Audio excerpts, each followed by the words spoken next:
এই তুমি এখানে কি করো? আমি এখানে লিঙ্ক খুঁজতেছি। লিঙ্ক, শেখ হাসিনার একটা লিঙ্ক ভাইরাল হয়েছে, এই লিঙ্ক খুঁজতেছি। দেখবা তুমি? দেখি, দেখাও। এই যে দেখো, আমরা 10 তারিখে মোটামুটি ভালো প্রিপারেশন আর ভালো জমায়েত করার চেষ্টা করি। ওরা ওরকম হামলা করে, ওই ট্রাম্পের ছবির উপরে তো হামলা আসবে, ওই ছবি আবার খুলে রাখবা, তখন আমি ট্রাম্পের কাছে ওটা পাঠাই দেবো। আমার সাথে লিঙ্ক আছে, যোগাযোগ আছে। জি, আমরা তো ব্যানার করছি আপনার ছবি দিয়ে, বঙ্গবন্ধুর ছবি দিয়ে, তাহলে আবার নতুন করে একটা ইয়ে করি, নতুন করে ব্যানার করি। করো।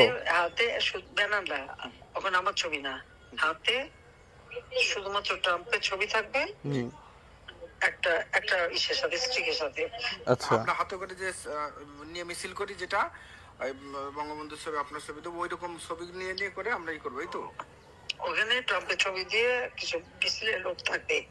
জি, গভর্নমেন্ট যদি বাধা দেয়, জি, তা ট্রাম্পের ছবির উপরে যদি কোনো ই করে, ওই ছবিটা আবার তোলার ব্যবস্থা করে রাখবো আগের থেকে। না সেটা করব। তখন এটা পাঠায় দেওয়া যাবে যে জিনিসের সরকার কি করতেছে দেখো, বুঝছো? জি আপা, জি। 10 তারিখে খেলা হবে। আজকে কয় তারিখ? আজকে হইতেছে 9 তারিখ। আজকে কালকেই খেলা হবে। মিছিল করবেন, মিটিং করবেন, ট্রাম্পের ছবি পুরাই দিবেন, এটা ছবি তুলে শেখ হাসিনাকে পাঠাইতে হবে। শেখ হাসিনা আবার ইন্ডিয়া দিয়ে তো কাজ হইতেছে না এখন। ভাসতে মোদি নড়াচড়া করলো কিন্তু কাম করতে পারলো না। এখন এটা আমেরিকাতে পাঠাইতে হবে। ট্রাম্প ভাতিজা নতুন হয়েছে, নতুন আসছে, সে এবার খেলা দেখাবে। এই ধরনের একটা পরিকল্পনা আমাদের সাবেক প্রধানমন্ত্রী শেখ হাসিনা, এইটা ফাঁস হয়েছে 15 ঘন্টা আগে এবং বাংলা ভিশনে প্রচারিত হইল। এটা আরও অন্যান্য সব জায়গাতেই হয়েছে। এবার কিন্তু সেরকম খেলা হবে। হ্যাঁ, বাংলাদেশে গণতন্ত্র পূর্ণ উদ্ধারের জন্য 10 তারিখ মানে কালকেই খেলা শুরু হয়ে যাবে। একজন সাবেক প্রধানমন্ত্রী সে যদি বলে যে ট্রাম্পের ছবি পোড়াও, এই ছবি আবার ছবি তোলার পরে আমাকে পাঠাও, আমি আবার ট্রাম্পকে পাঠাবো, এইটা কোনো রাজনৈতিক খেলা হতে পারে? আপনি চিন্তা করতে পারেন যে একজন মানুষ কতটুকু নিচাতে নামলে সে এই ধরনের কথা বলতে পারে। এটা তো আমার দেশ, তাই না? এই দেশকে নিয়ে এত ষড়যন্ত্র করার কি দরকার? কি দরকারটা আছে? 93 বিলিয়ন টাকা পাচার করছে গত 15 বছরে। আপনি বুঝিয়েন, মাথা পিছু ঋণ হচ্ছে এক একজনের 1.5 লক্ষ টাকার উপরে। বিদ্যুৎ খাত টোটালি ধ্বংসের পথে, জ্বালানি নাই, ব্যাংকগুলোতে মানুষ টাকা পাইতেছে না। গতকালকে নিউজে দেখলাম ন্যাশনাল ব্যাংকে লোকজন যায় তালা লাগাইছে। আমি ব্যাংকে টাকা রাখলাম, এই টাকা আমি পাবো না কেন? এই টাকা তাহলে নিল কে? এই টাকা নিছে এসালাম গ্রুপ, এই টাকা নিছে সালমান এফ রহমান। নেওয়ার পরে ব্যাংকগুলোরে ফাঁকা করে ফেলছে। ওরা তো আর ওদের বাপের টাকা নেয় নাই, নিচ্ছে তো আমার টাকা।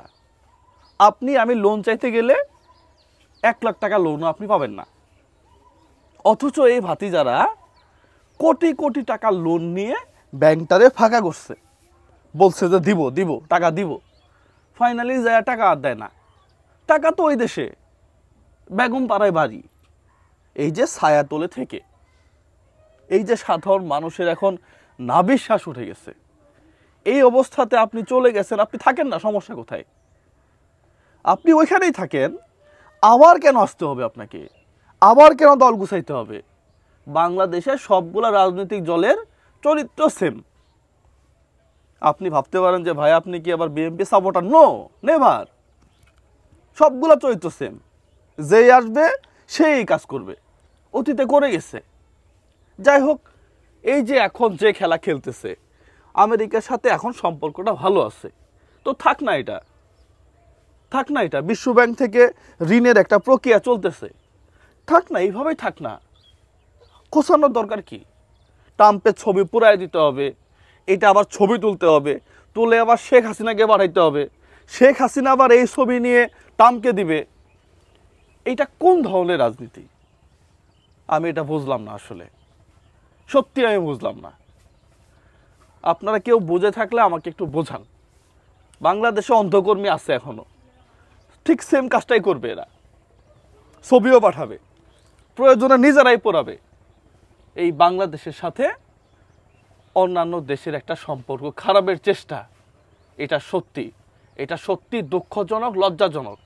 এই যে পূজাতে হিন্দুর পূজা ভাঙলো, আগুন দিল, দেওয়ার পরে বলল যে সংখ্যালঘুদের ওপরে আমরা নাকি আক্রমণ করি।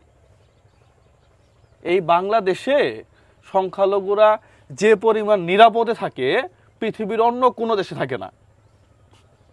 আমার এক বন্ধু ফ্রান্সে থাকে, জোরে আজানও দিতে পারে না।